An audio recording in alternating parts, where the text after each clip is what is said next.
नमस्कार, आपण पाहताय कोकण वार्ता न्यूज. कोकण वार्ता न्यूज मध्ये आपलं सर्वांचं स्वागत. पाहुयात बातमी सविस्तरपणे.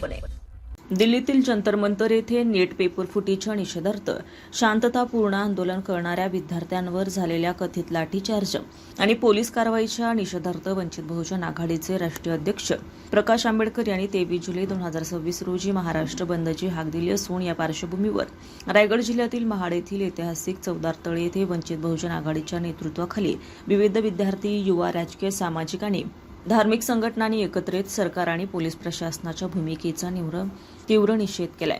यावेळी आंदोलनकर्त्यांनी विद्यार्थ्यांना न्याय मिळावा, नीट पेपर फुटी प्रकरणाची निष्पक्ष चौकशी व्हावी, दोषींवर कठोर कारवाई करण्यात यावी, तसेच आंदोलन करणाऱ्या विद्यार्थ्यांवरील कथित दडपशाही तात्काळ थांबवावी अशी मागणी केली. घोषणाबाजी करत आंदोलनकर्त्यांनी केंद्र सरकार आणि पोलीस प्रशासनाविरोधात संताप व्यक्त केला. आंदोलनात वंचित बहुजन आघाडीचे कार्यकर्ते, विविध संघटनांचे पदाधिकारी, विद्यार्थी, नागरिक मोठ्या संख्येने उपस्थित होते. ब्युरो रिपोर्ट, कोकण वार्ता न्यूज, रायगड.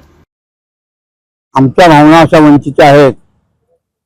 जंतर मंतरवरती कॉलेजच्या मुलाचा हल्ला झाला तर राष्ट्रीय अध्यक्ष सध्या बाळासाहेब आंबेडकर यांनी तिथली जी परिस्थिती बघितली. सरकार सुद्धा बघत होतं, सरकारने काही त्याचा निर्णय घेतलेला नाही. परंतु बाळासाहेब आंबेडकरांनी असा निर्णय घेतला की ह्या सरकारच्या बद्दल काहीतरी उठाव उठावा. म्हणून 23 जुलैला बाळासाहेबांनी महाराष्ट्राला हार दिले. ते या संदर्भात जंतर मंतरच्या कार्यक्रमाच्या संदर्भात आपण महाराष्ट्र बंद करूया. जी देशाला आपल्याला पुढे नेणारी जी काय पिढी आहे त्या पिढीला इथंच मारण्याचा जो प्रकार झाला तो अतिशय निंदनीय आहे आणि म्हणून त्याचा निषेध करण्याच्या दृष्टीने आम्ही या ठिकाणी महाडचे सर्व लोक, सर्व बौद्ध समाजाचे लोक या ठिकाणी उपस्थित राहून त्याचा निषेध करतो.